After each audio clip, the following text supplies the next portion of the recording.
अब्दुल कादिर ने गेंद कराई और स्पिन गेंद और क्लीन बोल्ड कर दिया, क्योंकि अब्दुल कादिर बहुत स्पिनर, बहुत अच्छे बॉलर हैं। पाकिस्तान की तरफ से अब्दुल कादिर ने आउट कर दिया और बढ़िया अच्छी विकेट हासिल कर दी। अब्दुल कादिर खुशी से निढाल हो गए और दोबारा गेंद कराने लगे और क्लीन बॉल्ड कर दिया।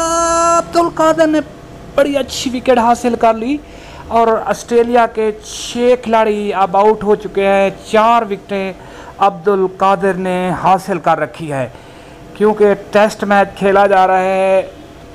1986 का ये मैच चल रहा है, क्योंकि दोबारा गेंद कराई आउट करार देगी। हमारे चैनल को सब्सक्राइब कीजिए, फ्री में सब्सक्राइब कीजिए। हम आपको मज़ीद अच्छी